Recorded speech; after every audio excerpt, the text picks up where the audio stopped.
They called my name like they were reading a serial number scratched into a crate of bolts and bone dust and expectation. The clerk's voice was flat and clean as a blade washed in solvent. I tasted copper and thought for a breath that the taste was the machine oil that never really left my mouth after a shift. Then I felt the cut on my tongue and knew I had bit down without noticing. He did not look up at first. His augmetic eye clicked like a metronome, keeping time for the entire hall. Light from the lumen strips crawled across his brass cheekplate and made tiny reflections that skittered like insects. The data slate in his hand whispered with each change of column, as if the slate were a living thing relieved to pass on bad news. Citizen Cullen Voss, designation 77 Alpha 9992. You have been selected for the Emperor's sacred service. I knew the words. The primer drilled them into us until even our dreams marched in order. Hearing them aimed at me was like being pointed at by a statue. Some part of my mind tried to argue that statues cannot point. Another part knew that on Terra, statues do whatever they want. I told myself to be calm. My body chose panic. Breath came short and thin like rations after quota failure. The chamber smelled of disinfectant and old fear. The walls were that impossible beige that only exists in buildings built to hold people and never really let them go. The floor was metal that remembered every footstep it had ever carried. The temperature was perfect in the way that perfect always means wrong. I said there must be a mistake. The words were civilian words, and they sounded small. He lifted his human eye and regarded me as if I were a minor irregularity in a ledger that could be corrected with a neat stroke. Selection is thorough. Genetic markers approved. Psychic resonance within tolerances. Psychological profile acceptable. Each phrase landed like a stamp on soft paper. Approved. Approved. Approved. My mind tried to crawl backward through years looking for points of failure. I remembered the grinder line, the rhythm of belt and gear, the way your hands learn to move without permission. I remembered the time the safety cog jammed and the wheel spat a kiss at my face, gifting me the thin scar along my cheek that always itched in winter. I remembered the shift where we were given extra water rations, and everyone pretended not to wonder what had been in the pipes yesterday. None of those memories seemed like the kind that lead to sacred service. He told me to report to Sanctum Level Omega 33 at the 19th hour. The number sat in my head like a weight. I nodded because nodding was what you do when an adept tells you how your life will proceed. He returned to his slate as if he had already forgotten me. For a moment I envied him that. For a moment I hated him for it. I stepped away from the console, and the line behind me flowed forward with the unthinking grace of a machine that has never considered stopping. A woman took my place. A man behind her coughed into his sleeve. Somewhere a servo skull drifted, the little sensor in its jaw exhaling a ribbon of incense that pretended to be piety. My feet found the corridor without asking my head for directions. The strip lumens hummed in a key that made my molars ache. At each junction a pict sign told me where to go, as if the city were concerned I might be lost. I have lived my entire life inside corridors. And still at that moment, every hallway felt like a trap waiting to remember it is a trap. The transport tube swallowed me with a polite hiss. I watched myself in the scratched window and tried to see what the slate had seen. 34 years. Grey eyes dull as old steel, hair quitting its post at the crown like a conscript who heard a rumor of amnesty. Hands calloused to a permanent map of every tool I ever held too long. Oil stains that survived soap and confession. A man who thought he knew the size of his life. The capsule glided past districts I had never walked because they were not for me, and districts I had walked so often my feet could have gone there without me. A shrine flitted by, its gold leaf grim under too much lumen glare. A worker paused at its base to make the sign of the Aquila, with hands cracked by cold and chemicals. I raised my own hands halfway and stopped. It felt dishonest to ask for protection from the thing I was walking toward. The capsule door irised open with a sound like a sigh it had been holding for years. I stepped into a corridor that smelled faintly of welding smoke and cheap incense. A pair of enforcers in battered carapace armor stood at the arch, bored in the way only the heavily armed can afford to be. One glanced at my summons rune and made a motion with his chin that said, "Go." I went. The hab levels had always seemed complicated, but now that I knew they were about to stop being mine, they unfolded with sudden clarity. This stair led to the market, where the old woman sold throat lozenges that tasted of pepper and mercy. That access door opened to a gantry with a view down into the water reclamation vats, where I once lost a boot, and a supervisor told me to consider it a donation. The smell of boiled detergent woke an ache in me that felt like grief wearing a mask. At my door I paused, because pausing was the last thing I could still choose. Inside, everything was where I had left it, because things that are not alive do not know how to betray you. The cot was straight, the ration heater blinked its single green lumen with dogged optimism. On the desk, the picture of my parents held an entire better universe inside its cheap frame.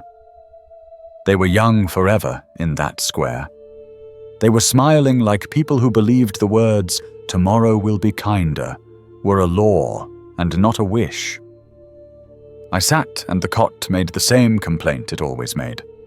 It comforted me that something in the world would continue to be slightly wrong in a familiar way. I tried to read, because reading is how you control the shape of your thoughts. The Prima Imperialis opened to its crease as if eager to be helpful.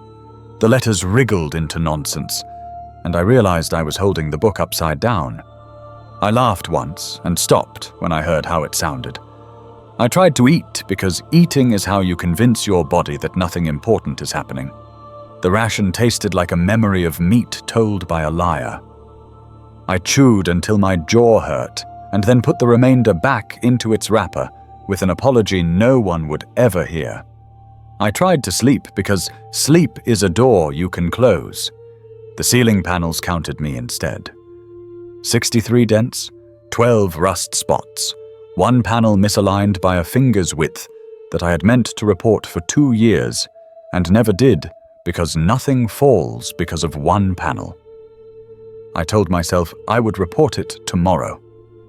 I stopped and let the lie melt on my tongue like bad sugar. I dressed with the care of a penitent. Clean work grays, the least stained boots. The patch at my shoulder brushed flat with the heel of my hand until the embroidered Aquila stopped trying to fly away. I washed my face and watched water trace the old scar. I combed my hair into cooperation it did not deserve. I stood in the middle of the room because leaving felt like betrayal and staying felt like cowardice. I turned off the heater, because that is what you do when you leave a place you might never see again. I looked at the picture and told my parents I would try to make them proud. It is easier to make promises to the dead. They do not ask questions. The hours between then and the 19th stretched thin and noisy. I walked the corridor with no destination, because movement feels like intention, and intention feels like control. I paused at the stairwell that looked down into the Manufactorum canyons, and for a breath, the old rhythm of shift whistles and piston thuds calmed my head. I remembered the foreman with the missing ear who could tell time by the vibration of the floor. I remembered the boy who lasted 2 days before the noise pushed him to his knees. I remembered the girl who sang while she worked, and how the belts seemed to run smoother when she did. I wondered where they were now, and whether any of them had ever received a summons that split a life cleanly into before and after. At a vending shrine, I bought a cup of something that promised to be recaf. It tasted of burnt hope, which is to say it tasted exactly like recaf. I drank it anyway because ritual is a kind of armor. Back in my room, I inventoried what I would take and discovered there is nothing you can take when you do not know where you are going. I put the picture in my pocket. I took it out again because it felt wrong to steal from the shrine my room had become. I placed it on the desk and straightened it by a fraction no one else would notice. On the way to the tube, I passed a pair of administratum drones, arguing in tired whispers about the metric for devotional compliance. Their voices made a net of words I slipped through without touching. A child with a shaved head ran past with an ecclesiarchy pamphlet, and the wild laugh of someone who has not yet learned how heavy the world will be. A sister hospitaller guided an old man along the wall and nodded at me like she could see the paper in my pocket through my skin. She said the Emperor protects. I said the Emperor protects. There are phrases that do not belong to any of us, but we live inside them because there is shelter there.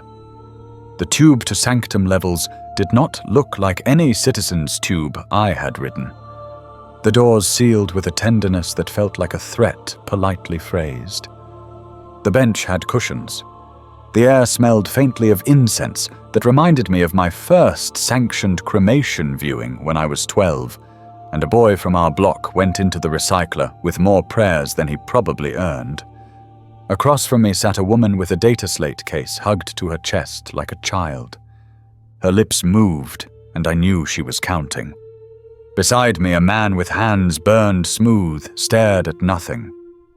With the focus of a worker who has taught himself that thinking is dangerous on the line. The capsule started down, and the city unscrolled around us like a scripture that had been waiting for my eyes. I realized I had been holding my breath since the summons, and let it out in a slow coil. The copper taste did not leave. The chime at my wrist clicked softly toward the 19th. The numbers made a staircase I had no choice but to descend, one deliberate step at a time. Somewhere above us, a siren sang the shift change, and an ocean of feet changed direction in perfect practiced tides. Somewhere below us, something old and patient turned its many eyes toward the place my name now lived. I pressed my palms together until the bones complained, and told myself that fear was a kind of prayer that had forgotten its words. The capsule continued to descend. The capsule's doors sealed with a hush that felt like a finger to the lips of a cathedral. The interior looked like a memory of wealth pressed into service, wood paneling that carried the scent of resin and time, brass rails polished by hands too careful to belong to workers like me, incense caught in the grooves like smoke that had learned to live in the grain. The bench accepted my weight with a civility that made my boots feel unworthy. Lumen globes glowed in a warm tone that pretended gentleness, while the locking clamps bit down through the floor with a sound like teeth deciding. A chime sounded from somewhere in the walls, and the capsule began to move, not with the impatient shove of a city tube, but with the steady glide of a thing that knows exactly where it is going. Across from me, the woman with the data slate case held it to her chest as if warmth could migrate through plastic and faith. Her lips formed numbers in a rhythm that did not match the chime, a private accountancy for a debt that could not be paid. The burn-scarred man at my right flexed his fingers and watched the skin crease without fingerprints, his knuckles pale and smooth, like stones in a river that had forgotten its own name. A boy in a youth brigade jacket sat very still, with the particular stiffness of someone trying to look older than the years that betrayed him at the corners of his mouth. Opposite him, a textile girl tucked a frayed thread back into her sleeve, as if her own edge might unravel if she left it alone.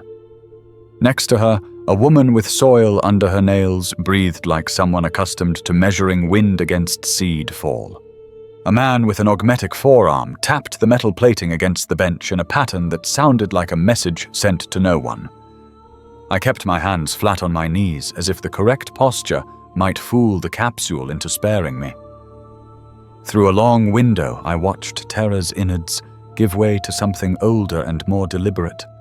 Industrial conduits thinned and then disappeared as the tunnel widened into stone that did not look quarried so much as coaxed from the planet by a will that refused to accept geology's pace.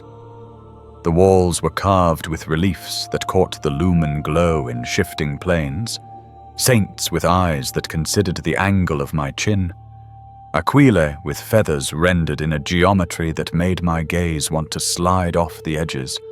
Gothic arches marched past in disciplined ranks, each rib an octave deeper into a cathedral of purpose, each keystone inscribed with sigils that made my back teeth buzz when I tried to read them. We descended through a bank of incense so dense the capsule left a wake in it, curls of smoke whipping and settling like the thoughts of a congregation trained to obedience. Servo skulls drifted beside the glass, red lenses blinking acknowledgments to codes only the walls could hear, sensor chains tinkling in a music that refused to resolve. The capsule passed an aperture that opened on a hall lined with statues taller than manufactorum stacks, figures whose faces wore the expression of people who had finally understood something terrible and decided to love it anyway. The boy beside me stared and swallowed, and then set his jaw with the stubbornness of the very young, and I knew the moment he tried to build a wall inside himself and felt the first stones slither. A thin pulse came through the rail under my palm, as if the capsule were speaking to the track in a language of pressure and vow, and the track was answering with acceptance and consent. The data scribe woman's counting shifted at an invisible threshold, and she managed a small smile that did not reach her eyes. The Promethean man exhaled, and I could smell the ghost of accelerant trapped in his clothes even after 1,000 washings. A life measured in careful distances from fire that still finds you. The agronomist rubbed a small seed scar along her thumb with her forefinger, and then stopped, as if she had remembered that seeds prefer light, and there would be none where we were going. The textile girl mouthed a half-prayer, like stitches you whisper into cloth to hold a seam that is doing its best to leap apart. The augmetic man knocked metal on metal, and the pattern finally settled into something I recognized as comfort, disguised as signal. Somewhere far above us, a world of corridors and quotas continued to tick, and that fact steadied me in a way I resented. The tunnel opened on a throughway alive with movement that did not concern itself with our existence. Skitarii Rangers crossed a gantry in tight formation, optics bright, augmetic limbs articulated with the indifference of instruments, rifle muzzles stenciled with litanies that promised the machine spirit an honest day's work. A pair of tech adepts glided along a suspended track, their robes whispering and their mechadendrites busy with blessings that sounded like arithmetic learning to sing. From a high balcony came a smear of Binharik tones that prickled my skin, a rapid, precise tide of syllables that made me think of insects organizing themselves into a cathedral and succeeding. The capsule slowed, as if bowing to a set of unseen permissions, and then resumed, and I realized that speed itself was a sacrament down here, administered only with approval.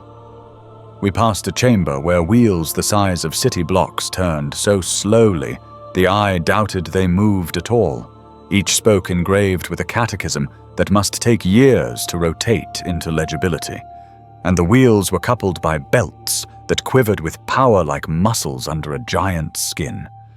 In another recess, giant lenses sat in nests of polished brass, their surfaces rippling with faint colors that had no business being inside stone, and acolytes tended them with brushes that looked too soft to matter, and yet mattered more than anything I had ever done.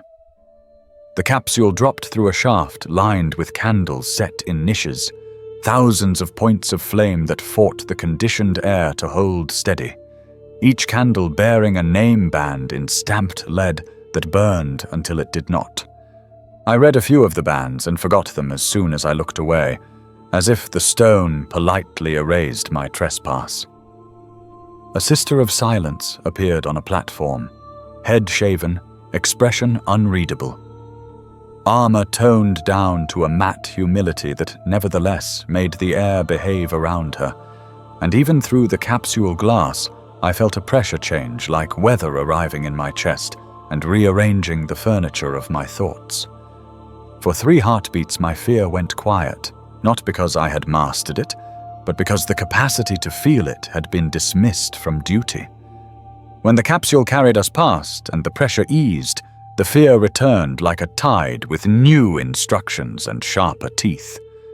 We moved sideways through a switching nexus that looked like a loom designed by stormlight and certainty, rails braiding and unbraiding in patterns that would have given a Lex mechanic joy and a lesser mind a nosebleed. And I tried to imagine the map that would explain all this, and failed in a way that felt instructive. The wood paneling creaked as if it remembered forests and wind and wanted to tell us about them, but the brass fittings shone with a discipline that told the wood to be quiet and do its duty. The bench hummed faintly under us, sympathetic to frequencies too low to be sound and too steady to be coincidence. In the distance, I thought I heard chanting, and then realized it was the rhythm of machinery, perfectly tuned and serviced by hands that believed. We passed a gallery where portraits watched us with paint that looked fresh despite centuries of patient drying, faces of men and women rendered with the tender cruelty of truth, each bearing titles that seemed to bend the frame around them.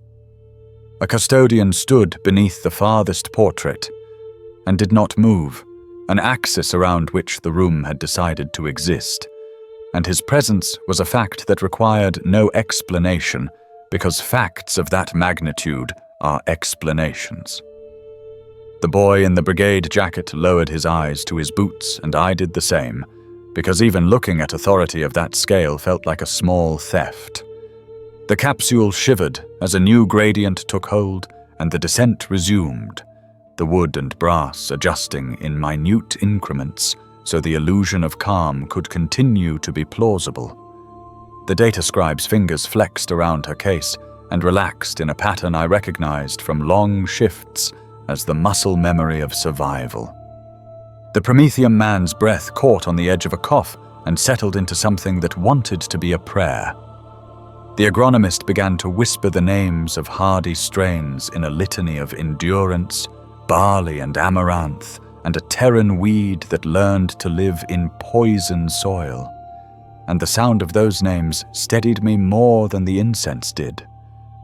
The textile girl looked at her palms and traced invisible lines as if drafting a pattern for a life that might still be cut correctly if she could only find the right seam. The augmetic man finally stopped tapping and folded his metal hand over his human one, as if brokering a truce between 2 nations that had fought a long war inside a single sleeve. The tunnel mouth widened into a platform carved from stone, veined with something that glowed softly from within. Light like the memory of starlight trapped under rock, and figures in red robes waited with the stillness of objects designed to be moved only by purpose. Their brass masks looked human the way a diagram looks like a face. All the important features present and none of the unnecessary weaknesses, and vox grills breathed a faint halo of static that shaved burrs from the silence. The capsule docked with a sigh, like a document filed perfectly in its assigned place. The doors parted at a speed that managed to be both unhurried and immediate, as if the mechanism had learned etiquette. A tech adept lifted a hand in a gesture that was not quite a blessing and not quite a command, and spoke in a voice that seemed to have been tuned to resonate with stone more than with ears. Disembark. Follow. Maintain silence. The words hung in the air, and then organized themselves into obedience. We stood in a choreography of hesitation and did what the words had already decided we would do. My boots touched the platform, and the stone felt warmer than I expected, as if countless footsteps had taught it the proper temperature for human resolve. The air held a double scent of sanctity and hot metal, incense braided with ozone, candle wax arguing politely with machine oil, and underneath that, a mineral breath that made me think of deep caverns and pressure that could tell bones what to do. We fell into a single file, because single file is the easiest shape for fear to wear.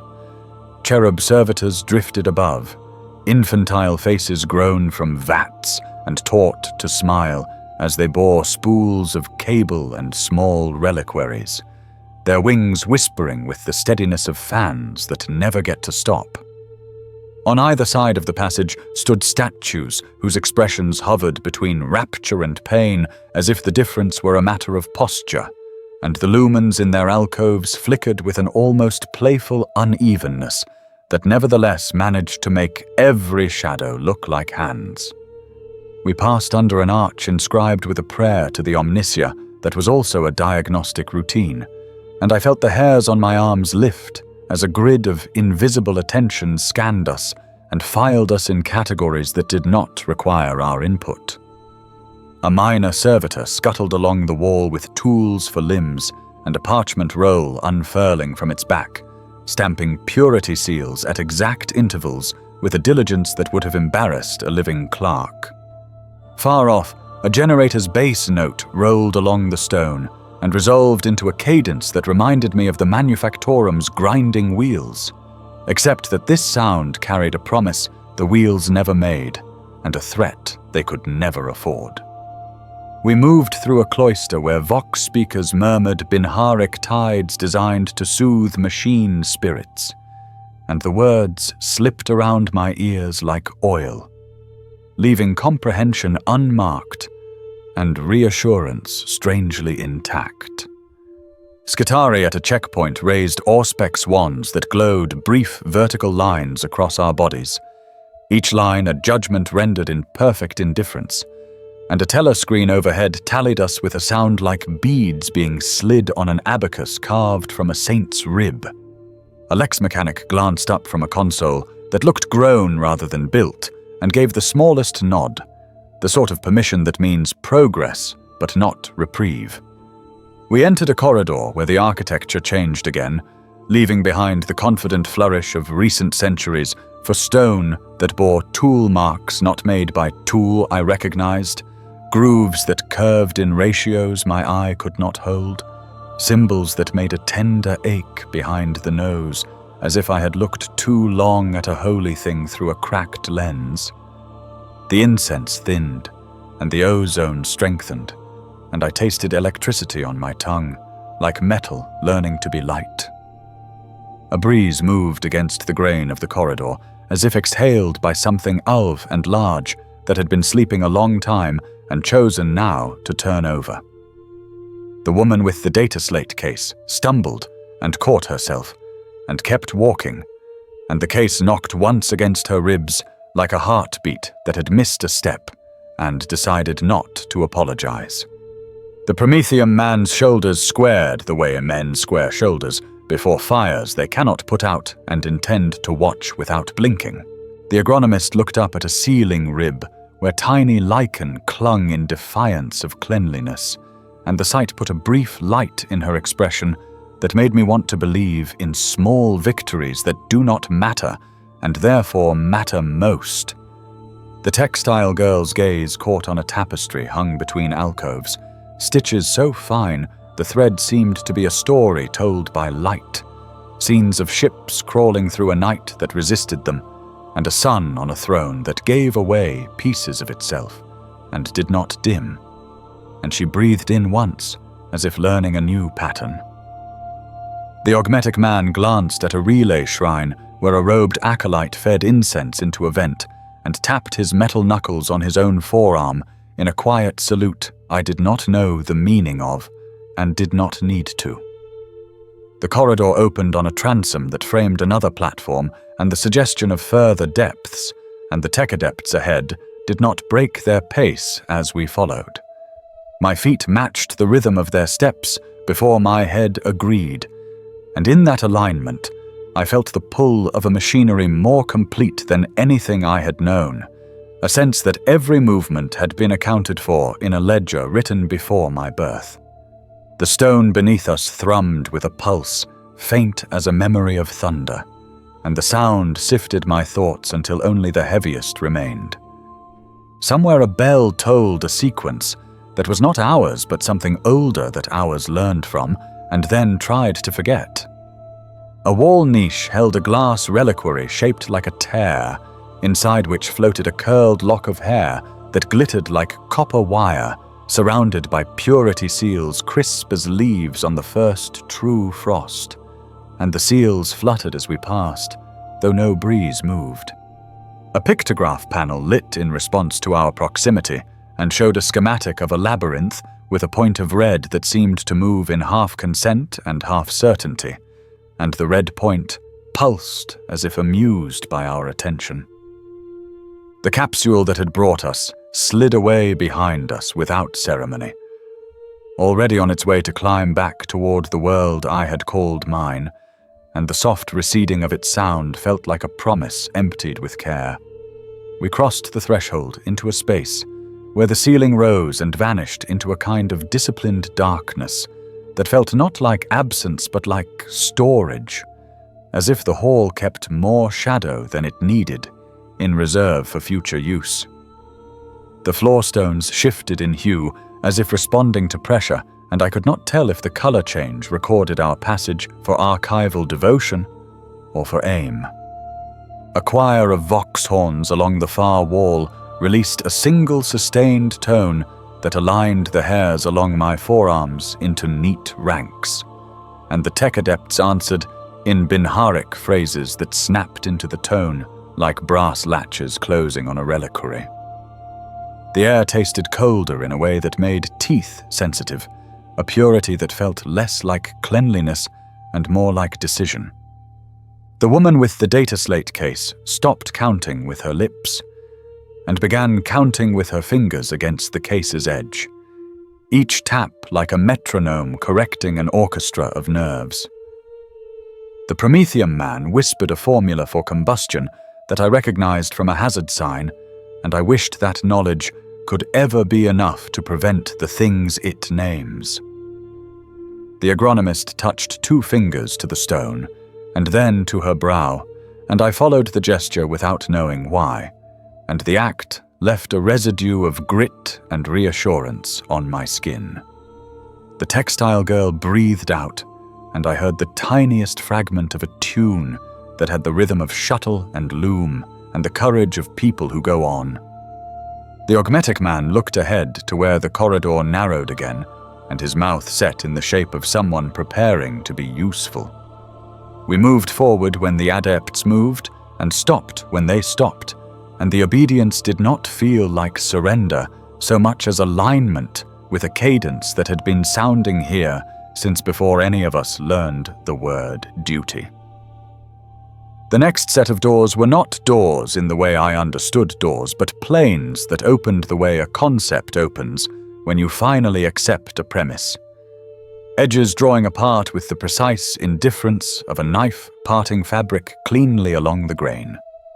Beyond them lay another passage, layered with history so thick it felt like a soft weight on the tongue, writings in inks that had faded into the stone and then chosen to be legible again for a moment as we passed, and sigils that watched the way gods watch, without blinking because blinking is for things that need to keep eyes wet. I felt my breath shorten and lengthen in alternating measures, as if the corridor had decided to play my lungs like a bellows, and I adjusted the set of my shoulders to a posture that had always helped when a machine opposed me, and sometimes even worked. A turning ahead glowed with a low amber that promised not safety but information, and I found that I wanted information more than safety because safety was a story and information was a lever. The adepts angled us toward it with a small shift of their shoulders, and we followed. 7 citizens from the spine of the Imperium, walking deeper into the only heart that mattered, each of us practicing the art of standing very still while moving very far, and the stone accepted the weight of our footsteps as if it had been waiting for these exact prints to arrive. They did not announce what we had become. They removed what we had believed we were.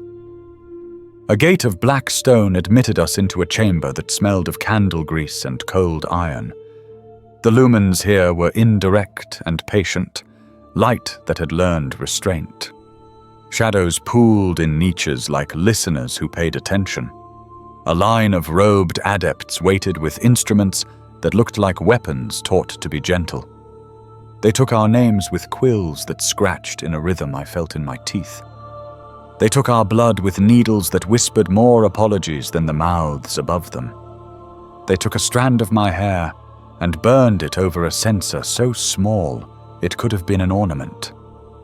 The smoke rose and coiled upon itself and formed a shape that made my stomach tighten.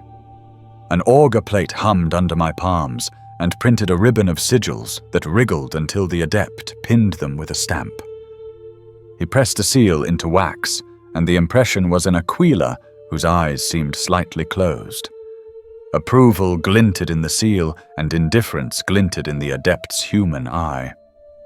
I tried to steady my breathing, and discovered that the room wanted to steady it for me. A tuning fork the size of my forearm rang from somewhere behind a screen. The sound slid through bone and hung its coat on my spine. A hand wearing a glove of parchment touched my brow. The glove crackled, and I flinched, and the adept wrote that down. Ink feathered along the lines as if the quill enjoyed what it was doing. A servo skull drifted near and scanned my pupils with a red lance that tasted like tin. Its jaw ticked and released a morsel of incense that pretended to be blessing. A second skull carried a reliquary bead and crossed me with the accuracy of a machine that has been taught, faith as a subroutine. I stood still because standing still felt like the only gift I could offer. The others trembled in ways that made our group look like a single animal, trying different strategies for survival. The textile girl gripped her sleeve where the fray had been. The boy set his jaw like stone. Someone had dared him to bite. The agronomist counted calluses with her thumb, as if each one were a small saint. The Prometheum man wrapped both hands around his forearms and imagined warmth he could control. The augmetic operator watched the reflections in his metal and found no comfort there. The data scribe murmured numbers and let them form a low roof above her fear. A sister of silence entered, and the air forgot how to carry voices. Her presence was absence delivered with grace. The room's heat tilted away from thought and left us bare of certain possibilities. I felt my fear subside, not like courage, but like a plug pulled from a basin. My worry drained without my permission, and the emptiness it left scared me more than the worry had. Her armor did not gleam. It obeyed light rather than reflecting it. Her eyes were careful and clean of judgment.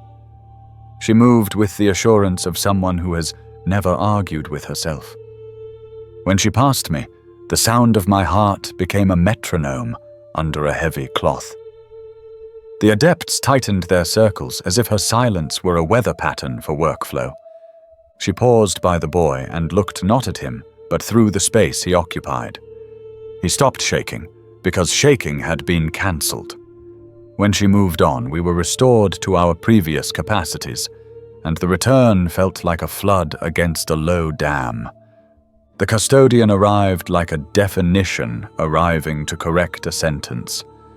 Gold and red like a sunrise made physical, height that moved the room's center of gravity, a spear that was also a book and a law and an answer. He did not speak because he did not need to.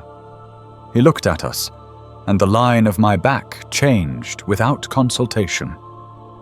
I had always thought posture was about pride. Now I learned posture can also be about proximity to truth. He watched the adepts watching us, and that was enough to make every instrument find a more perfect note. A herald servo chimed once, and the custodian was gone by the time my comprehension caught up. We were ushered into bays separated by screens painted with litanies. Each bay held a chair that was gentler than the word restraint implied. Leather straps waited with the patience of long service. Cables hung in coils like snakes taught good manners. The adept who guided me spoke in a voice that held no rough edges. He asked me to sit, and I sat. He asked for my hand, and I gave it. He placed my palm upon a plate etched with a diagram of geometry that made my eyes skitter. The plate warmed until warmth became statement. Symbols unfolded in the metal like frost growing backward. I smelled storm air that did not exist in the room. He recorded the pattern, as if noting the weather of an unfamiliar coast. Another adept placed a diadem of thin metal upon my temples. The band tightened until thought felt correctly sized. Needles nested at the rim like teeth that had decided hunger was vulgar. A gel with the smell of old mint cooled my scalp. The diadem hummed, and the hum harmonized with the platform through the soles of my boots. I felt my skull become a bell hung in a tower of bone. He asked me to look at a brass mirror no larger than a prayer book. My face looked like a citizen's face cleaned of accident. Behind my face flickered a low aurora that the mirror preferred to show the adept. He inclined his head by a degree, and I tried not to ask if that was good. Questions felt clumsy here. He marked my forearms with a pen that left no ink.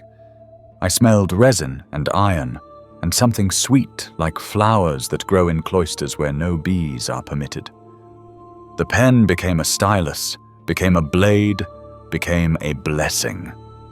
Hexagrammic wards crawled under my skin like lines searching for a map.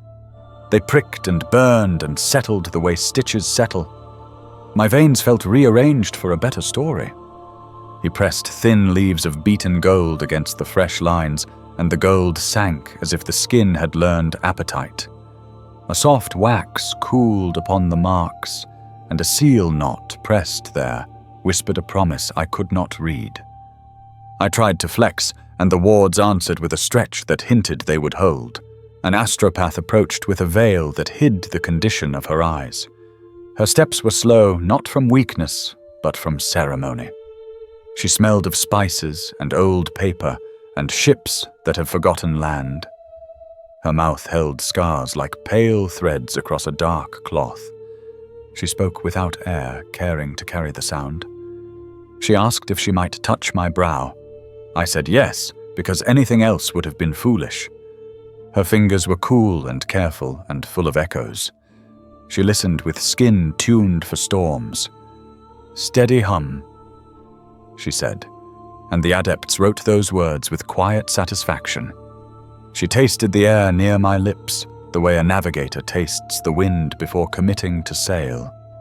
She made a sign over my chest that was part compliance test and part blessing and part measurement disguised as mercy. She moved to the textile girl and murmured something softer than cloth. She moved to the boy and left a hand on his shoulder for one heartbeat longer than required. She moved to the agronomist and breathed in as if the scent of dirt rising after rain had arrived. She moved to the Promethean man, and her mouth tilted as if remembering heat. She moved to the augmetic operator and traced a circle around the metal that made his arm and the flesh that endured it. She moved to the data scribe and counted quietly with her. An adept wheeled a cart bearing vials of pigment and needles that had never belonged to medicine. The pigment looked like soot that remembered stars. He traced lines across my sternum and throat, angles that insisted on themselves. Each touch wrote a small command in the grammar of my nerves. The lines connected to make a shape that refused to be symmetrical in the way I expected, but achieved a different equality I could feel but not explain. When he finished, he blew across the marks, and the breath smelled of copper and clove. A cogitator chimed, and a plate slid from its side bearing a strip of parchment. The parchment listed values and ratios and 4 characters I could not recognize. The adept nodded to himself as if old predictions had behaved. Another machine inhaled my exhale and printed 3 dots of ink on a ledger. The dots looked trivial and felt like a path. We were guided to a rail where thin threads hung like a curtain made from the idea of spider silk. The threads were attached to a frame inscribed with circles that nested like patient planets. We were told to place our fingers through the threads and let them lie across our joints. The threads read something in the way my tendons negotiated request and resistance. A bell inside my wrist answered with small certainties. The frame brightened in a ring that corresponded to nothing I knew. An adept whispered Bin Harik into the frame, and it answered with a pulse that crept into my knuckles and taught them a new way to agree. A high balcony carried a row of blindfolded choristers who breathed in unison. Their inhalations lifted and fell like a tide taught to count. Between breaths they mouthed syllables that tasted like iron in my mouth, though I made no sound. Their harmony had no melody, and yet I recognized it as music. Below them, a vast astrolabe of brass and adamant turned with a patience that made time seem hasty. Its arms bore sigils that blinked awake and slept again in cycles longer than lives. An adept placed a bead of glass on my tongue and told me not to bite. The bead dissolved into cold that moved through my throat and settled behind my heart. The cold listened and then began to hum an answer. The hum matched my pulse at first and then coaxed it into a new tempo. I realized I was being tuned like an instrument. The realization made me want to laugh, and the bead forbade it. A screen flickered and showed a shape that was my shape, mapped without bones. The shape trembled at the edges, and the trembling resolved when the sister re-entered the room. Her null field pressed like snow against glass. The shape sharpened as possibilities were subtracted. A scribe recorded the moment with a flourish that felt like relief. The null moved on, and the shape fuzzed again as thought resumed its freedoms. A tiny ecclesiarchal bell rang 3 gentle notes, and a tray of seals was presented. The seals were thin clay, stamped with prayers and cereals. They were warm enough to accept my skin when pressed. One went at my throat, where the pigment lay. One went over my heart, where the bead had found its chair. One went at the base of my skull, where the diadem had paused. Each seal tightened like a promise that enjoyed its work. A mechadendrite descended with a needle that held a glinting dot at its tip. The adept asked me to hold still, and then seated the dot beneath the skin above my collarbone. The dot pulsed once, and then disappeared into duty. He called it a cipher key, and smiled as if the term were a lullaby. He told me it would allow quick identification during resonance events. He did not explain what constituted a resonance event. I decided I would know when it happened if I was still arranged in a way that could know things. A procession of adepts carried in a coffer with grips worn smooth. They opened it to reveal a crown that was not a crown, and a mask that was not a mask. The crown was a circlet of plates connected by wires that did not like being seen. The mask was a nest of lenses that could be placed over the eyes to teach them other kinds of light. They fitted the circlet again, and this time attached 2 leads that ran to a pillar inscribed with runes in 3 alphabets and 1 silence. The pillar warmed, and a taste like mint and ashes spread along my gums. The lenses hovered near my face, and the adepts watched for a flinch I did not provide. They lowered the assembly, and the world responded by admitting overlays. Lines appeared between things that had not been connected. Distances confessed their intentions. The ground presented a gentle slope I could not see without help. The air wore threads of current in ladders that rose and fell like the breath of a sleeping beast. An adept said the word calibration, and I tried to look as cooperative as I could. He clicked his tongue, and the overlays withdrew as if embarrassed to have been noticed. The circlet lifted and left behind a chill that argued with the bead behind my heart. A reliquary was offered for my lips to brush. It contained a strip of parchment browned with time and rumored skin. I touched it and promised nothing, and the reliquary asked for nothing. The data scribe finished a test and stepped back with the sensation of a ledger closing properly. The boy tried to grin, and the grin found no purchase. The agronomist inhaled and bit the inside of her cheek to stay grounded in flesh. The Promethean man's eyes shone the way metal shines before it is quenched. The textile girl blinked 3 times and kept her stitch of a tune alive. The augmetic operator rolled his shoulder and winced as a cog in the arm found a better angle. The adepts conferred in a dialect of numbers I could almost follow, and that nearly made me proud until I remembered pride is a poor chisel here. A door at the far side of the chamber unfolded from the wall like a petal taught patience. Beyond it, I saw a corridor where the light was thin enough to reveal the weight of the air. A scribe handed each of us a strip of vellum with a line of text that changed when you looked away. He told us to hold it until told otherwise. The strip warmed in my hand as if preparing to be important. A small servitor trundled past and stamped each of our boots with a sigil we could not see. The stamp tingled across the leather and crept into my soles and then into my ankles, and then forgot to stop. The Sister of Silence stood by the door and did not look at us, and we arranged ourselves to be looked at anyway.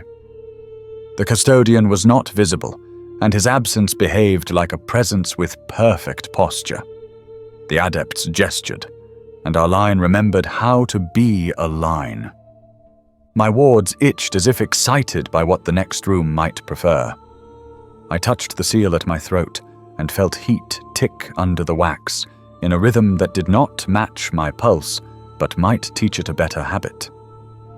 The bead behind my heart hummed, as if pleased by the room beyond the door. The circlet's pressure left a ghost around my temples that could have been a headache or a crown adjusting its expectations. The mirror on the tray caught my eye and returned me a face layered with diagrams I could no longer see but could not honestly deny. An adept lifted a hand, and the gesture said forward in a script my legs had already learned to read. I stepped as instructed because instruction felt safer than imagination. The floor recognized the weight of my decision and consented by not moving under it.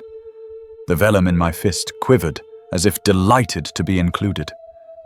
The silence arranged itself around our bodies with professional courtesy. The corridor ahead breathed once in welcome or warning, or both. I could hear the choir on the balcony take one more shared breath and hold it. I could feel the machines preparing an answer for a question they had not yet asked. I understood that whatever I had been would now be measured only by how well I could be used.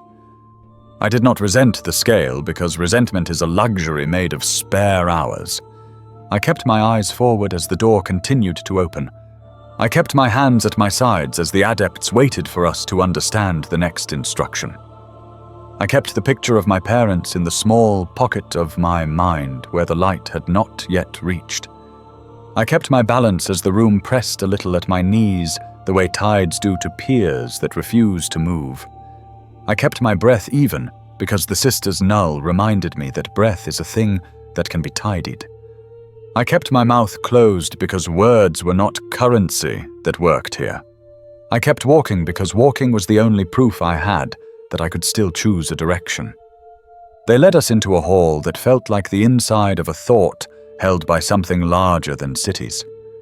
The ceiling was a night of ribs and vaults hung with cables that glowed like constellations forced into obedience. Thrones waited in ranks, each one a cradle taught by centuries to mistake restraint for tenderness. Cherub servitors drifted in slow circuits, their tiny hands full of clamps and unguents and ribboned purity seals that fluttered like tired birds. I smelled copper and incense and the faint medicinal sweetness of pain prepared in advance. A rail of instruments wrapped the room like a patient serpent whose scales were cogitators and pressure dials and auspex flowers opening to invisible weather. A vox choir murmured behind a screen, their voices braided into a tone that had forgotten how to be a song and become a tool. The thrones were not identical, but they rhymed with each other in steel and leather and prayer. Mine had a backplate etched with sigils that made my eyes slide off their edges. A narrow rest waited for the base of my skull, with the eagerness of a memory about to be recorded. Cables like veins were coiled and tagged with wax tablets stamped in dull red. A tech adept brushed dust from a brass contact, as if calming a nervous animal. He gestured, and I sat, and the throne exhaled through tiny vents that smelled of old herbs and disinfectant. Straps came over my shoulders and ribs and thighs with the practiced economy of hands that knew where each buckle belonged. The leather was warm in a way that told me someone else had sat here not long ago and had left a residue of decision. I tried to settle, and the throne settled me more efficiently. A mechadendrite with a needle tip hovered at my neck, like a question that already knew its answer. The adept murmured Binharic syllables to the throne, and the throne replied with a readiness pulse I felt through my spine. The diadem returned to my temples with the familiarity of an obligation. Cold gel slid under its teeth and marked paths where sensation would be convinced to travel. A breastplate of articulated segments lowered against my chest until my heartbeats became polite. Clamps kissed the ports of the circlet and made a low sound that reminded me of doors closing gently in important buildings. A sister of silence took position at the edge of my vision, and the air simplified. Her quiet shaved burrs off thought and stacked the pieces neatly. An astropath stood at my knees and lifted her veil just enough to show scar and starburn without cruelty. Her fingers traced the wards under my skin as if checking stitches taught in a different monastery. "Breathe with the bell," she said, and only then did I notice a small brass bell on the rail, chiming at intervals, spaced like steps down a stair that never ends. I matched its measure and felt my pulse obey a stranger's metronome. Across the hall, the boy was learning the same obedience, and his mouth made a straight line that could have been courage. The textile girl watched a cherub attach lines to her arm with the concentration of someone threading a needle in a storm.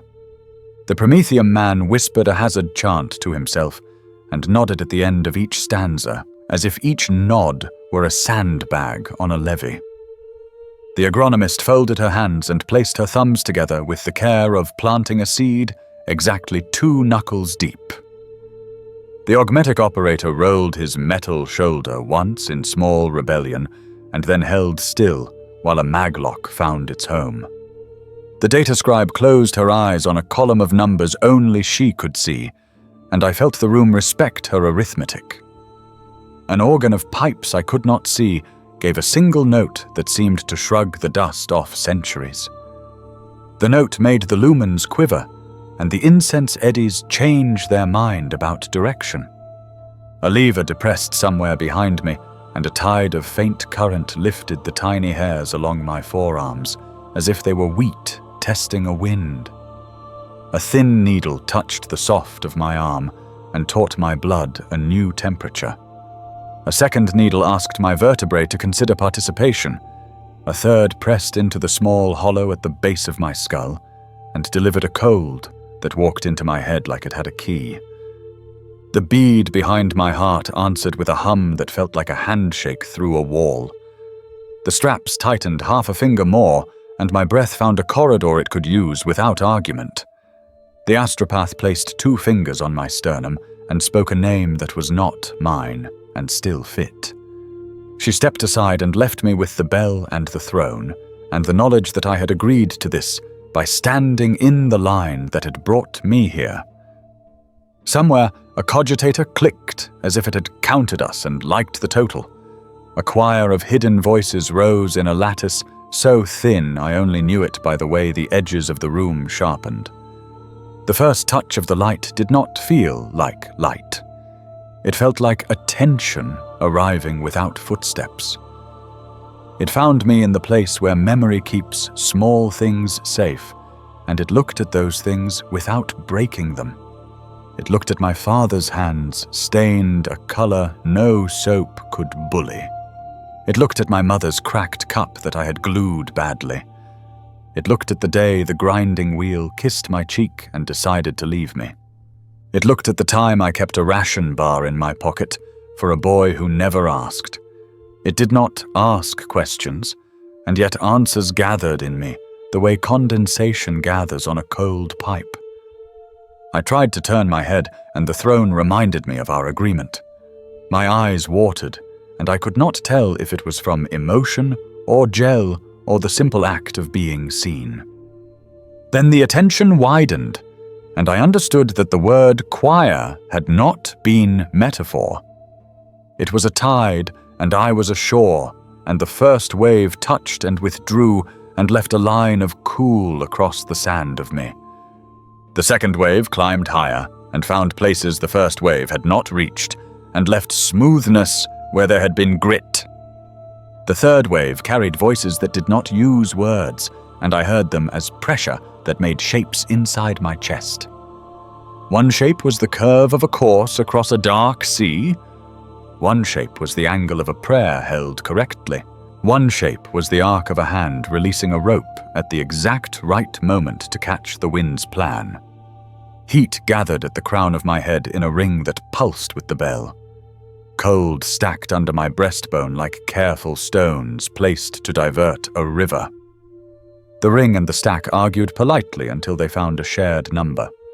The null field of the sister pressed at the edges of the argument and kept it honest. A serpent of symbols slithered behind my eyes and arranged itself into patterns my old life had never needed. I saw faint threads between my throne and the others, and I knew without knowing how that tug on one thread meant slack in another, and that the adepts were listening for the best braids. A mechadendrite adjusted a contact, and the entire hall exhaled a fraction and inhaled a fraction, and the difference was music only machines understood. The attention brightened, and I found myself inside a room that could only exist behind my eyes. It had no walls, and it was full of doors. Each door was a point of light with a hinge made of memory. One door smelled like recaf that had given up. One door sounded like shift whistles coming late, and the way men swear when schedules pretend to be floods. One door felt like the texture of my work gloves on the day they were new. The attention waited for me to choose, and I knew this was a courtesy. I reached for the door that held the sound of grinding wheels, and the attention pulsed once in approval. The door opened, and behind it I saw the belt line looping the way thoughts loop on tired nights. I saw the roughness on the inner edge of a gear that no one bothered to file. I saw the foreman's hand slap the red cutoff with a casual intimacy that has been married a long time. Then the vision leaned, and the belt became a lane of night-starched flat, and the wheels became cold suns wrapped in equations, and the red cutoff became a beacon that could be made of a man if the man let himself be a lever. I told the vision that I did not know how to be a lever, and the vision disagreed by showing me all the times I had been one without permission. It showed me the day I steadied a falling stack of ration crates with a shoulder and bought the man beside me a future small enough to fit his life. It showed me the time I fixed a jam no one else wanted to touch, and the wheel line sang a note of relief invisible to ears that had stopped listening. It showed me the night I stood very still beside a frightened boy until the fear decided there was not enough room for both of us. The attention grew heavier, and I realized heaviness can be another word for trust. A scent of ozone thickened until it was almost visible. The bead behind my heart chimed in sympathetic rhythm with a machine I could not name. The throne's backplate warmed, and a low buzz wrote itself into my bones from coccyx to occiput. The buzz carried a pattern that tried to be simple and failed in a graceful way. A tremor of something predatory passed across the far wall, like a shadow that had eaten the thing making it. The astropath lifted her head and turned as if tracking a weather front from inside a house that remembered the roof. She touched 2 fingers to my brow, and I felt the pattern lock, not with a click, but with a sigh, as if a puzzle piece had been seeking this table for a long time. Then the choir rose in earnest, and the hall became the inside of a mouth, saying the first true syllable of a word too large for lungs. Sound turned into pressure, and pressure turned into shape, and the shape moved through us, not around us, not past us, through. I was a reed in the bank, and also the water, and also the wind, and also the hand that braided them into instruction. Pain arrived with the courtesy of a visitor who wipes his boots, but does not wait to be invited in. It entered through the crown, and left through the soles, and returned in through the palms, and left through the eyes. And it did this as if showing me the routes it would use later, when it had less time for formality. I wanted to cry out, and the sister's silence closed around the impulse, and turned it into something with better posture. My jaw unclenched in surrender that did not feel like loss. A line of heat traced along the wards under my skin, and the gold leaf accepted it and kept it.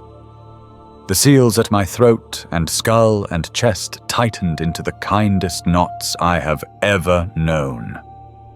A picture of my parents flared in the pocket where I kept it, and their smiles held under stress they could never have imagined.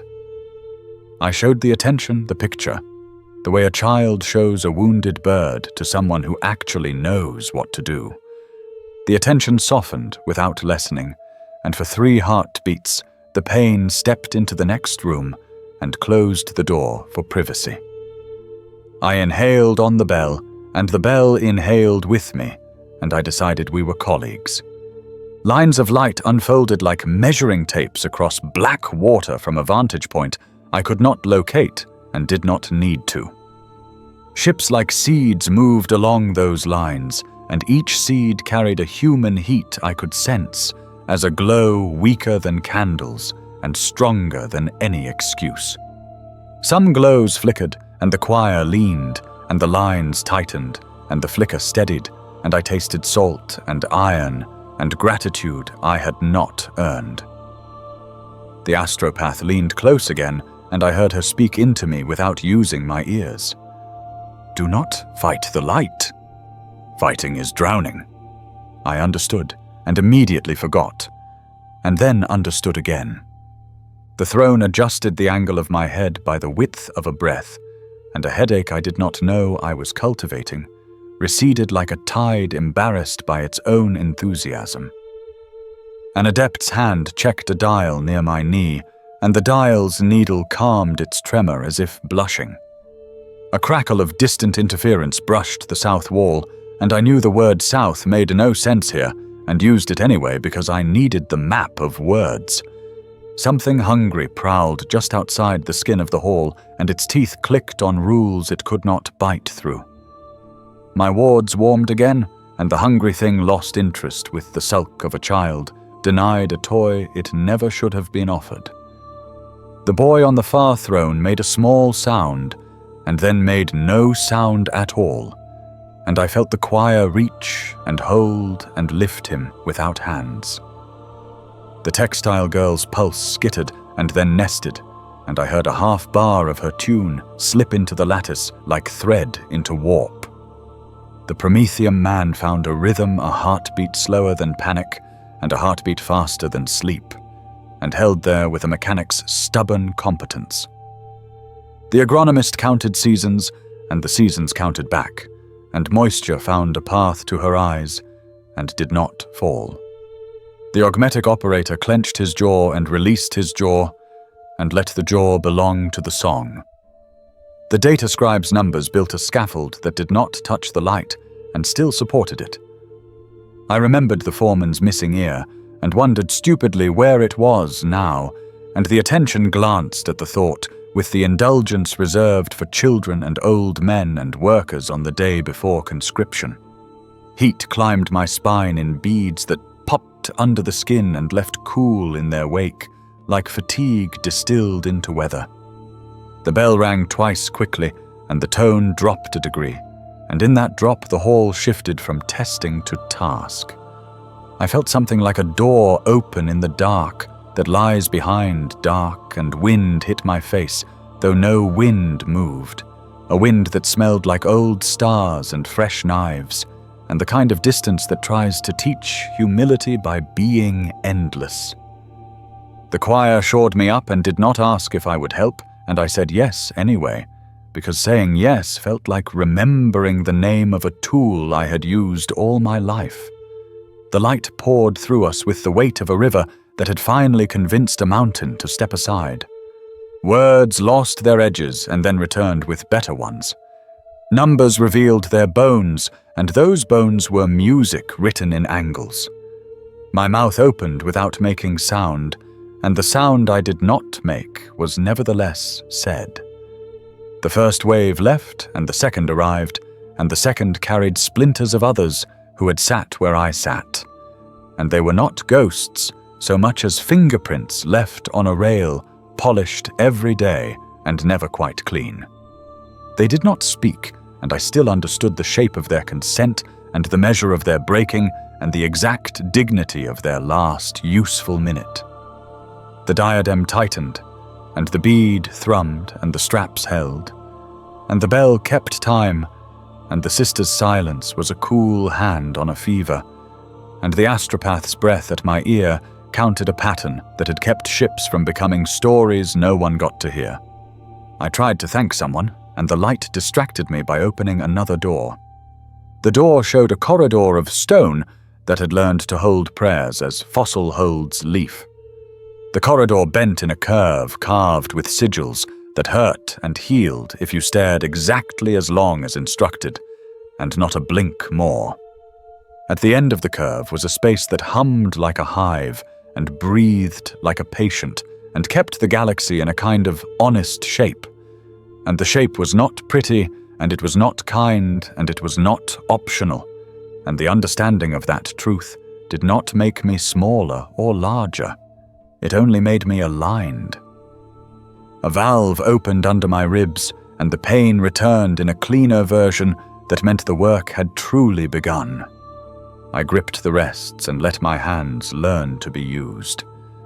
The throne whispered through the metal of my bones and asked me to be a wire. I said I would try, and the hall accepted trying as payment. Across the dark the lines brightened, and a ship that had begun to drift found its angle again, and the feeling of that correction was better than victory, and worse than relief, and exactly like setting a gear's teeth into proper mesh after a long squeal. The bell rang on, and I breathed with it, and I let the light pass and return and pass again, and I discovered a new muscle inside my attention that had been waiting for this work since before I was born. The sisters Null traded edges with the choir's blaze, and together they made a corridor just wide enough for us to walk. The astropath touched my brow once more, and I felt her gratitude arrive like a small, wrapped thing I could keep without debt. The adepts moved among the thrones with oil and code and cool cloths and the professional affection of people who will weep later in rooms built for weeping. The organ's single note rose a finger and found a seam in the stone no ear could see, and the seam widened just enough for a better beam to pass. Somewhere beyond the wall, a predator's patience cracked and left. The bead behind my heart laughed once in a language made of harmonics. I swallowed and tasted copper and clove and the far edge of vacuum and the near edge of human breath. The bell led the way and I went where it pointed. The light continued its work, and I continued mine. The straps remained kind and the throne remained certain. The hall listened and decided I could hold a little more. I held a little more. The pain sharpened and then thinned and then braided itself into the music until it was only another instrument playing on time. The ship on the far line steadied further and the choir eased a fraction, and in that easing I felt space for a thought, and the thought was that I could do this again if asked. The room did not praise me for the thought, and I did not require praise. The bell chimed, and the diadem sang, and the bead purred, and the sister's silence set its hand on my shoulder and pressed exactly as hard as a friend does when you are about to make a right choice. I breathed, and the hall breathed, and the light went on. They taught me to measure time in distances traveled by other people. A service began and ended, but the word shift no longer fit. I would wake to the bell and sleep to the bell. And between those bells, I felt ships move across my nerves like beads on a string made of dark water. Each service started with the same preparations and the same differences. A tech adept checked a gauge and muttered bin harik that sounded like rain hitting metal. A cherub dabbed unguent on the etched wards where my skin had learned to read geometry. The diadem settled and found the grooves it had carved in former hours, and accepted those grooves as home. The bead behind my heart stirred and gave a polite thrill like a small fish in a priest's bowl. The Sister of Silence took up her place and created a cool margin inside, which thought could keep its clothes tidy. The astropath's breath grazed my ear with the steadiness of someone trained to be a harbor. The hall inhaled and the choir lifted, and we were a net again. I learned to hold myself like a knot that does not slip. The first surge always came as attention clothed in heat. It looked at me and through me and used me without contempt. I learned to return the gaze with humility that had teeth. The light passed and left a pattern, the way tides leave a line of shell and weed. On the second service, I felt a captain whisper his course through his navigator's closed mouth. The ship was underweathered, and her Geller field had a seam where a seam should not be. The choir tightened around that seam until it behaved. I tasted the iron of a bitten tongue, and the tin of fear swallowed, but not defeated. The navigators never speak to us, and we never speak to them, and still a greeting travels the distance. I understood that the Astronomicon is not a sound, but a correction sustained by will. I understood that correction is a form of mercy. Between services, we were given nutrient gels that claimed 1,000 virtues and kept only the 2 that kept us upright. We slept in racks lined with soft zealotry and soft blankets. Dreams came in layers that did not belong to me, and I folded them as neatly as I could upon waking. I kept one dream every cycle to remind myself there was a person under the function. I chose carefully and hid it in the pocket where my parents' picture lived. I learned the names of the others the way you learn the names of tools that will be used together. The boy was Jairen, and he met pain like a wall meets a hammer. The textile girl was Helena, and she stitched songs into her breath until the choir borrowed them. The Prometheum man was Marcus, and he counted steady counts that could have been sparks, or heartbeats, or days. The agronomist was Senna, and she placed tiny gardens in her mind, and watered them when the light receded. The augmetic operator was Dimitri, and his metal hand did not shake when his human one did. The data scribe was Mira, and her numbers made a scaffolding where the rest of us could set a foot. We did not talk much because talking felt extravagant. The moments between bells were small coins, and we spent them rubbing temples and checking seals and swallowing. On the fourth service, the hall felt different before I understood why. The air was crisp, as if someone had washed a window on a very high building. A farther choir joined ours in a lattice that made the hairs along my neck align themselves like soldiers before an inspection. The custodian walked the aisle, and his presence pressed us into better lines without touching a strap. He watched a gauge pass through a danger color into a calmer shade, and did not incline his head, and somehow the non-gesture steadied me. The light arrived more quickly and settled more heavily, and the pain came on with less ceremony. We were asked to carry more weight, and the bell did not argue. I felt a fleet thread the corridor of our attention, and each ship had its own temper. One ship blessed us with gratitude that smelled like engine oil and cinnamon. One ship endured us with the grim humor of an old soldier. One ship ignored us with the confident ignorance of a saint. One ship clung to us like a desperate child, and the choir gathered it as if we had arms that could embrace across parsecs. Ships make noises only people can hear. Those noises become part of your teeth. Sometimes a hull sings with stress, and you learn to love the key that means the stress is honest. Sometimes a helm speaks a prayer through a gritted jaw, and you learn to time your breath so the prayer does not slip on the exhale. Sometimes a captain pretends they do not speak to light, and the light humors the pretense. Between calls, I would count the tiny pits in the backplate of my throne. Someone had polished it every day for 100 years, and still the pits remained, and I found that comforting. Continuity is a shape you can lean against when the light tries to make you a corridor. The sisters kept us from drowning ourselves in our own echoes. Their silence pruned the garden of our panic. When one passed close, the noise inside me fell into neat piles waiting for classification. She would rest a hand on a brow without touching the skin, and the skull would lower like a beast that recognizes a keeper.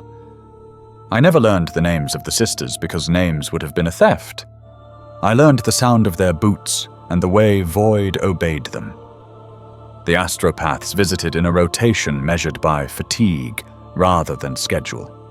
Some were barely older than me, and some had mouths mapped by scar tissue older than the manufactorums I grew up inside. One spoke to me in a language that tasted of salt and antiquity, and I understood the flavor more than the words. Another smiled with the expression of a person who has given away everything they were and is content to be empty and useful. Another laid a palm on my chest and asked my bead to behave like a gentleman, and the bead obliged. During rest cycles, I learned the hall's small noises, the click of a relay that stubbornly engaged one beat late, the drip of condensed breath behind the third pillar to the left of the choir rail, the subtle whine of a flywheel that wanted a better oil but accepted the oil it got. I catalogued these because cataloging is ownership, and ownership is a way to remain awake. On the sixth service, I felt something circling our net.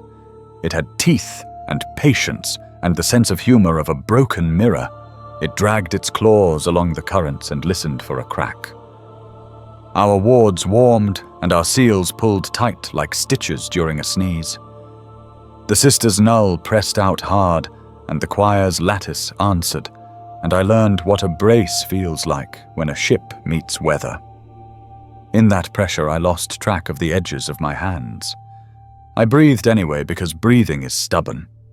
The organ found a deeper note, and the mechanism of the hall took that note into its ribs and strengthened. The thing outside grew bored or hungry elsewhere and left like a rumor running out of breath. We did not celebrate because celebration requires spare parts. We added one more lesson to the shelf of lessons learned and made space for the next. I began to recognize the signatures of distant storms, the way a worker recognizes faults in a casting mold, a turbulence with the sour taste of broken vows, a cross-current that smelled like sugar and teeth, a hollow in the dark that felt like an empty stomach remembering a feast.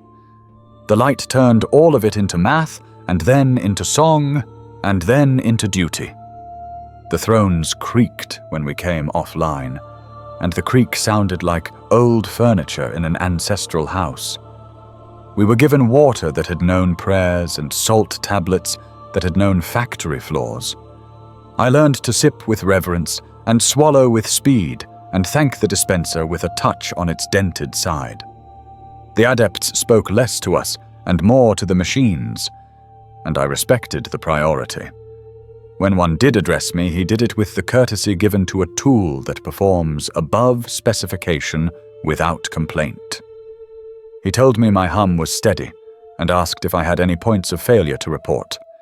I said my right hand tingled after long holds and the left eye made a phantom star when the diadem was removed. He made a note, and I felt valued for the accuracy of my admission. In the dormitory, I kept the cot nearest the air intake, because the whisper of moving air reminded me of factory fans. Marcus snored on the exhale, and I found his snore camouflaged well by the hum of the bead. Mira wrote figures in the air with a finger before sleep, and the finger left no mark, and still the figures remained. Dmitri oiled the housing of his augmetic with a focus you give to a friend who could hurt you, but doesn't. Senna ran a dry cloth over the soles of her boots and murmured apologies to the soil she would not see again. Helena counted stitches on imaginary cloth until her lips learned to rest. Jiren stared at the ceiling and bit his inner cheek, where the pain reminds boys that bodies are borders. I lay still and remembered the scent of brake dust and the way a gear sings when it is finally seated correctly. The hall never slept. Its sleep was work. During one service, I felt a colony receive its first sunrise after a decade of cloud. The light across their valley arrived like a sentence finishing properly. Children shouted, and animals nosed the air, and old men sat very quietly, because quiet had earned the right to be present for this moment. The gratitude that traveled back along the line was light as pollen and heavy as stone, and it landed on my tongue like a blessing I did not deserve, but would try to. During another, I felt a pilgrim ship brush the edges of our corridor like a moth testing a lantern door. Its holds were full of reliquaries and bones and stories polished by tongues. Its prayers were simple and loud and wrong in small ways that did not matter. The choir tolerated the wrongness the way a mother tolerates a child learning the alphabet loudly. During another, a warship dragged anger behind it like nets full of knives. Its officer voices were iron singing against iron. Its course cut through the lattice with purpose shaped like a spear.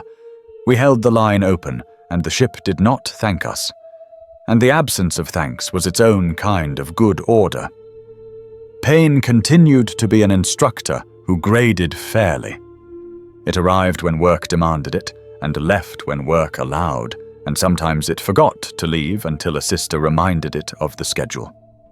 I learned to move my attention away from the center of the worst of it, and set it on a cool shelf where a token lived. The token was my parents on their wedding day. The token was the misaligned ceiling panel I never reported. The token was the feel of a gear tooth finally catching its partner after faith. With a token at hand, the pain could not own the room. Time refused to behave as it had in the upper hives. A service might be the length of a song and hold a year. A rest might be a blink and hold a day. The calendar on the wall existed, but felt like a courtesy extended to a species that needed one. We carried the Emperor's light, and the Emperor's light carried us in return without ceremony. I did not see him, and did not expect to. What I felt was obligation without resentment. What I felt was scale. On a later service, my hum faltered and returned, and no alarm sounded, and I still felt ashamed.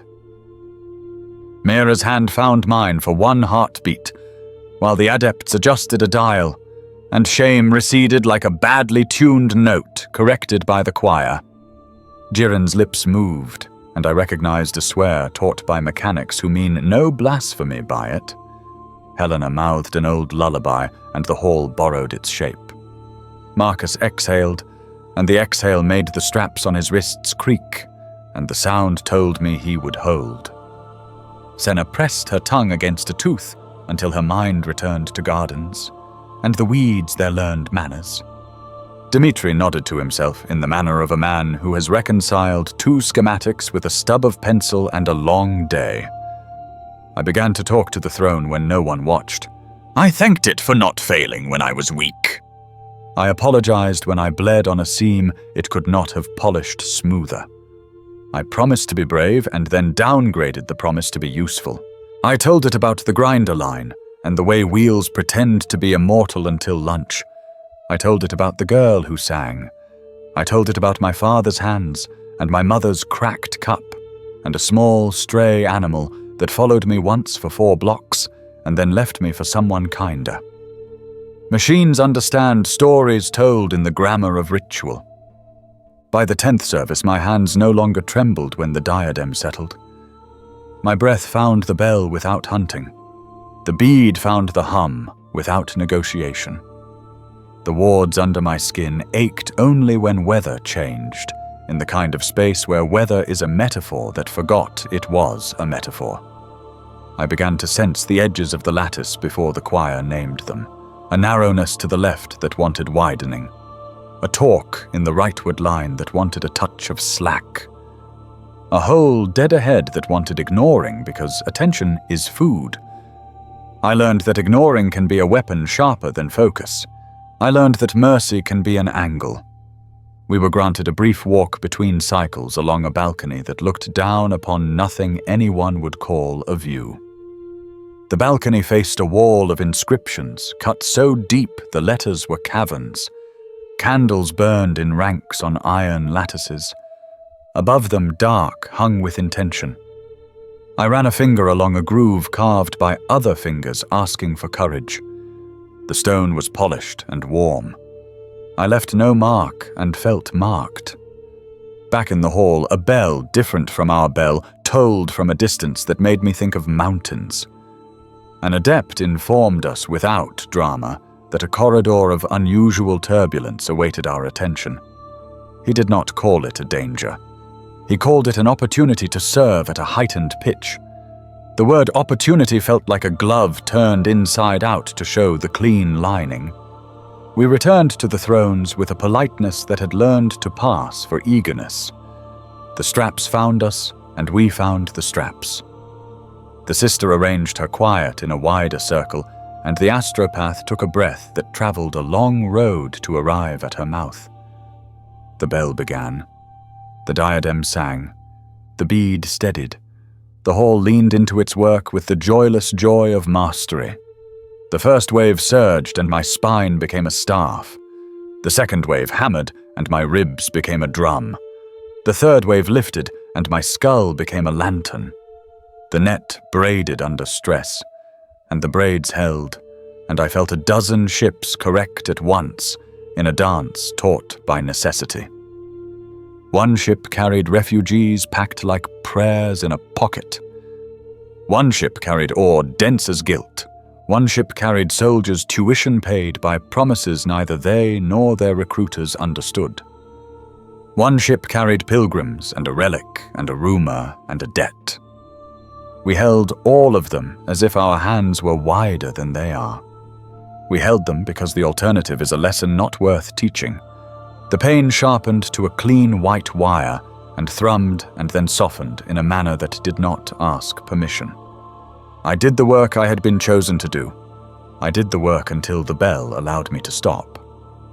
I drank water that tasted of copper and clove and the after-image of stars.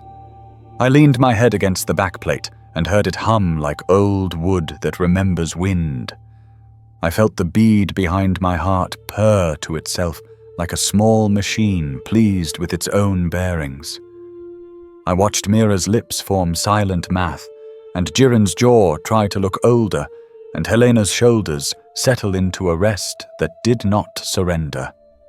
I watched Senna's eyes remember rain, and Marcus's hands rest like tools well placed on a bench, and Dimitri's augmetic blink a light that meant satisfaction. I thought of my parents and the ceiling panel, and the grinder line, and the girl who sang. I thought of the ships and their different tempers, and the people inside them who would never know the names of the people who held the corridor open with their bones. I thought of the light and the lattice and the simple severe kindness of a net that does not tear when it would be easier to tear. I set my jaw in the shape that means continue. I angled my breath to the bell and waited for the next instruction to arrive. I held the picture in my pocket, mind where the light politely does not go unless invited. I invited the light to the edge of that pocket and asked it to sit with me a moment. It did. We breathed. The hall prepared. The choir found its lattice. The sister arranged the quiet. The bell lifted its hammer. The diadem cooled, and the bead warmed, and the wards began their itch, that means readiness. I straightened my back and made room inside my chest for ships. I felt the first touch of attention gather like weather at the horizon. I placed my palms on the rests as if greeting old friends. I lowered my eyes to keep the ceiling from feeling ignored. I tasted copper and clove and the thin sweetness of courage. I told my bones they were a wire, and my blood it was a river, and my mouth it was a gate that would stay closed. I waited for the light to arrive and make demands. I promised to answer in the only language I have left. I promised to hold until the bell allowed me to stop. I promised without speaking, and the hall believed me. The net drew tight. The line brightened. The ships leaned. The work resumed. I knew before anyone told me. The wards under my skin hummed the way a misaligned gear sings at the edge of surrender. The itch that usually meant readiness ripened into a warmth that did not cool. When I flexed my fingers, the lines on my palms brightened, as if inked from the inside. A tech adept watched the readouts and pretended not to watch me. He adjusted a dial that did not need adjusting, and looked relieved when the needle behaved. The sister's quiet widened around my throne, as if giving me extra room to put down a heavy thing. The astropath's step slowed by a heartbeat when she reached me, and her veil tilted like a nod no one else could see. I licked my lips and tasted copper and clove, and the thin sweetness of courage baked too long. The bell called, and the bell was gentler than usual. I sat with care, as if the throne were an old animal that would take my weight one more time out of love rather than duty. The straps learned my shape without looking. The diadem met the grooves it had carved and settled with a sigh that was not mechanical. The bead behind my heart woke and stretched like a cat deciding whether to climb into the window light. I breathed to the bell, and the bell breathed back. Across the hall, Jiren glanced over and set his jaw in a line that meant watch me. Helena rolled her shoulders and hid a stitch in her exhale. Marcus pressed his palms to his thighs and remembered every fire he did not let out of its cage. Senna tapped her boot once and planted a garden in the air between blinks. Dimitri checked the lock on his augmetic and patted it like a comrade. Mira traced a figure 8 in her palm and closed her eyes on the sun. The choir lifted, and the hall leaned forward like a reader on the last line of a page. The first touch of attention arrived as a weight that knew my name and did not use it. It met my hum, and my hum wavered and held. Pain presented its papers and was admitted without fuss. It entered through the crown and shook hands with the bead and took a seat along my spine as if it had reserved it in advance. The light asked me to hold, and I said yes in the small language bones speak. Heat pressed along my ribs in evenly spaced bands that taught my breath a better habit. The bell's timing slipped a fraction to meet me halfway, and the fraction felt like mercy. Somewhere deep in the stacks a relay clicked late, and then on time, and then on time again. The Sisters Null tidied the edges of my fear and left the center untouched because the center belonged to work. The astropath's fingers found my brow and rested there long enough to remind me that hands can bless without owning. The hall thickened with the sort of silence that collects before a storm fails to miss you. We took the weight together, and the weight took us. Lines unfolded across the dark with the confidence of bridges that built themselves the moment a foot dared them. Ships stepped onto those lines without looking down. A pilgrim freighter drifted into view like a candle boat in a flood, and the people inside it prayed loud and wrong and pure. I felt their prayers strike the lattice and break into smaller pieces that fit the math, and still remained prayers. A warship shouldered through like a bull taught manners by a saint, and its helm crew chewed iron and counted to a number larger than victory. A courier slid under, both like a knife that knows just how much light to borrow from a kitchen. We held for them, and they held for us, and nothing about that trade required words. The pain sharpened, and then went thin like wire pulled through a die until it sang. The wire ran through my teeth and down my arms and into my palms, where the rests received it and passed it on. My vision narrowed to a corridor the width of the bell and lengthened to a horizon that went on until it remembered why it had started. I felt the seam in my right shoulder open like an old mouth learning new grammar. Heat flooded down my arm, and the wards tightened their knots, and the knot held. Blood touched my upper lip, and the sister's presence cooled it into obedience. A taste like coins lingered, and became a vow. The diadem tightened a notch, and the notch felt inevitable. The bead thrummed in a pattern I recognized as a goodbye, said as a greeting. I understood something simple and hard and late. The net wanted more, and I had more, and I also had less. The hall asked, and I answered, and the answer cost exact change. I reached for the token I always kept on the shelf inside my head. My parents stood in their wedding light, and their smiles held as if backed by steel. The misaligned ceiling panel hovered with its finger-width wrongness, and promised that imperfection could still stand a roof. The gear tooth found its mate, and the squeal stopped, and the quiet after a squeal felt like a blessing disguised as absence. The attention glanced at these and did not take them, and I loved it for that. The first surge crested, and the second arrived carrying grit from other hours. I smelled a desert world opening its eyes to a storm that would teach the sand to move in music. I tasted a hive moon's reclaimed water and the salt of a supervisor's sudden laugh when a system finally did what it was paid to do. I heard a child's prayer spoken through a cracked tooth and delivered to no one in particular with perfect aim. The lattice tightened as if agreeing to meet a deadline. A ripple of wrongness moved along the left flank like a rumor with teeth. I leaned into it with the gentleness you use on a jammed bolt. It yielded with resentment, and then with relief. The choir eased half a breath, and took that half back when the right flank bucked. Mira's math shifted like a bridge flexing over a river full of knives and held.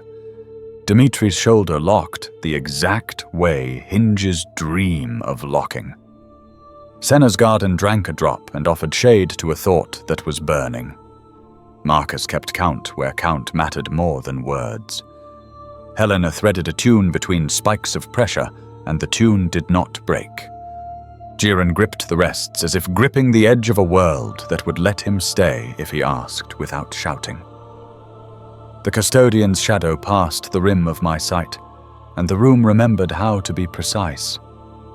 The organ found a note so low it felt like a set of stairs extending below your feet and daring you not to fall. The light pressed. Something old outside the corridor showed its patience like a knife placed gently on a table. The sister's quiet expanded until it met the old patience and hissed in the soft way cloth hisses against clean glass. The patience retreated and did not forget our smell. My hum wavered again, and the diadem squeezed, and the bead answered, and together they made a small raft inside the river of attention. I climbed aboard without moving a muscle. A vein in my temple beat a measure the bell did not know, and I made it learn. The wards under my skin heated in sequenced pulses that taught the pain to queue up. Sweat crept into my eyebrows and stung, and I refused to blink until the bell let me. I felt the fine bones of my ears change their minds about what constituted sound. I listened to the hall like a mechanic listens to a line right before it strips itself. The whine in the far conduit shifted into a healthier key. The relay that clicked late clicked on time again and promised to keep the promise. The candle ranks at the balcony feet guttered and then steadied, and the smoke folded itself into neat ropes, as if taught by a sister. The lattice brightened a fractional shade invisible to eyes and devastating to ships. The courier danced through a fold that would have cut it once and did not now. The warship took the tightest angle it could and swore it would pay attention next time. The pilgrim freighter threw its prayers into the dark like grain, and the grain turned into birds, and the birds flew toward a light they did not understand and did not need to. I felt my heart step wrong and then right again, and I loved it for its willingness to learn. A shiver moved along my right side like a door testing its hinges in a wind. My fingertips prickled as if 1,000 soft bells were rung against them by careful children. I remembered the first machine I was ever allowed to touch, and the way my father's voice dropped when he told me, "Respect is not fear and not love, but something that instructs both." I told the light I respected it, and the light accepted the truth and ignored the flattery I had not offered. The astropath's hand returned to my brow, and another hand joined it for a moment, and I realized 2 of them were with me, and I tried to be worthy of that expense. They breathed a pattern together, and I climbed it like a ladder made of rope and air. At the top of that breath I could see the net as a whole without dying of it. I saw threads braided into cables and cables braided into ropes and ropes braided into a light that was not a light, and a will that was not a king, and a kindness that was not soft. I saw where I fit, and it was small and exact and honest. The pain cinched tight as if confirming the fit. The bell rang a beat out of pattern and then corrected, and I followed both beats because both mattered now. My vision filled with specks that anyone would reasonably call stars. The specks arranged into letters I could not read and did not need to. The letters rearranged into teeth, and the teeth rearranged into gears, and the gears arranged into a hymn that did not ask for my voice, and received it anyway. I tasted iron and cinnamon and the bitter rind of a fruit that does not grow under real suns. I felt my body as a map, and then as a legend, and then as the small inked mark that says, "You are here." The mark brightened and did not move, and everything else moved around it with feeling. A slow warmth climbed my arms, as if sleeves of light were being pulled up to the elbow. A cold slid down my spine, as if a patient blade were laying itself along a seam that wanted opening. I knew if the seam opened there would be no noise and a great many consequences. I offered the seam a trade. I would hold if it would. It agreed in the way water agrees to hold shape in a cup until a hand shakes. The choir sang without singing, and the hall bent without breaking, and I learned that bending and breaking differ by a vow. I renewed mine with the exactness of a signature on a form that matters. The diadem released a fraction, because I had not asked, and asking would have been rude. The bead behind my heart took a deeper place, and began to purr in a frequency I associated with engines finally warmed. The sister's quiet pressed onto my tongue, and I swallowed it like medicine that does what it says on the vial. The astropath murmured a word that sounded like a stairwell in a storm, and I stepped onto it and did not slip. The ships leaned, and we leaned, and something that wanted to laugh at us failed to find air.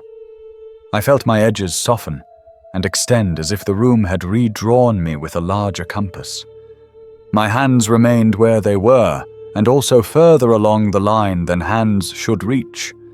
My eyes stared at the middle distance, and also down the throat of a corridor that did not exist, and also into a room where a child held a tin aquila and asked for everything in the way children do.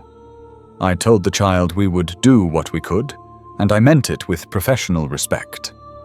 The light agreed that what we could was what would be done, and the agreement settled into the seals and pulled them tight like winter. My nose bled again, and the blood felt less like loss and more like accounting. The adepts moved like metronomes wrapped in robes, and their hands were quick without hurry. One replaced a gel pad by my temple with the grace used to receive an offering. Another dabbed my upper lip with cloth that smelled faintly of old books and salt. Another adjusted a line at my throat, and the adjustment unknotted a pain under my left shoulder blade I had carried since the grinder threw that kiss. I wanted to thank them, and the sisters' quiet thanked them more efficiently. The organ's deep note returned to its home, and a higher harmonics combed the hall smooth. We were at the crest of the work, and the crest held for longer than crests should. I understood I would not come down the usual way, and this understanding did not frighten me. My fear had other tasks, and was busy completing them under the sisters' supervision. I thought of the picture on my desk frame, and knew I had left it upright and straight, and ready to keep a vigil no one asked of it. I thought of the misaligned ceiling panel, and forgave myself for never filing the report. I thought of the grinder line, and the girl who sang, and the boy who lasted 2 days, and the foreman who could tell time by the floor. I thought of the ships and their tempers, and the people who would never learn my name, and still would eat and pray and fight and sleep because a corridor happened to stay open at the exact hour their lives required.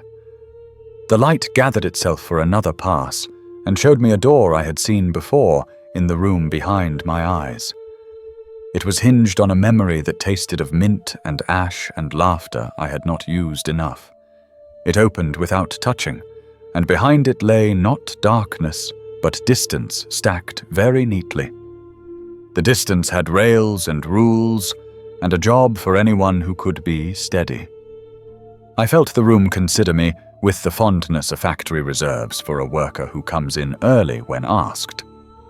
The hall asked me to hold again, and I said yes with my teeth and my tongue and my spine and my seals and my bead and my wards and my hum. My yes went out across the lattice and returned with company. I felt fingerprints left by those who had said yes before, and they were not ghosts, and they were not gone. They were calluses on the hand of the corridor, and the corridor was grateful to have a hand. The pain brightened to a tight, clean filament, and the filament hummed in the note you use when a bolt is exactly tight enough.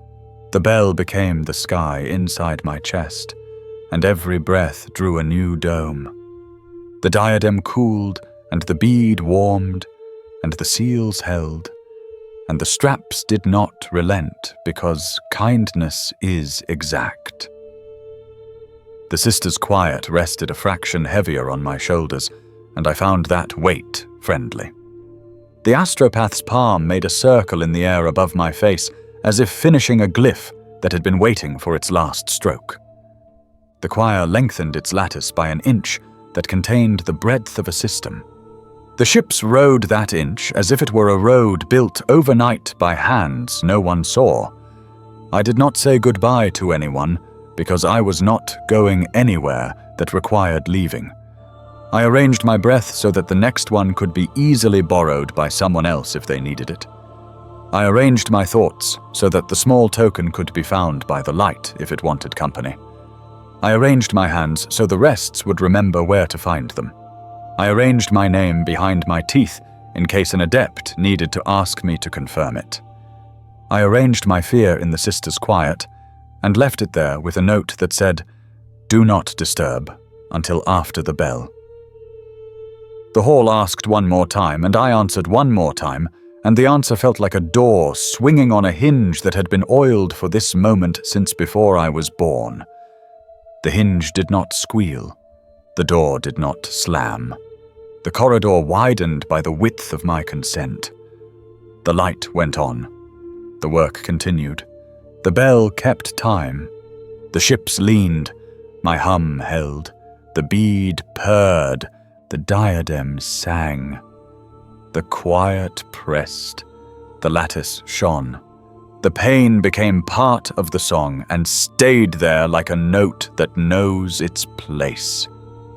I breathed, and the hall breathed, and the distance stacked itself into something navigable. I waited for the next instruction, as if it had always been mine. I felt the room recognize that I was still here, and also not only here. I let both truths stand without argument. I kept my palms on the rests, and my eyes on the middle distance, and my heart on its beat, and my mind on the shelf where the token waited with courteous patience. I listened for the bell, and heard it everywhere. I told the light I was ready to hold as long as the work required. The light accepted the offer in full. The hall smiled in the way halls do. I set my jaw in the shape that means continue. I felt the net draw tight with gratitude. I leaned with it like a worker leans into the line when the belt wants to slip and the day wants to win. I stayed where I was, and I reached where I was needed, and I did not let go. The river of attention took another breath, and I rose with it. The bell called the next measure. I answered on time. The corridor remained open. The ships moved. The work went on. I was here. I was holding. I was not done.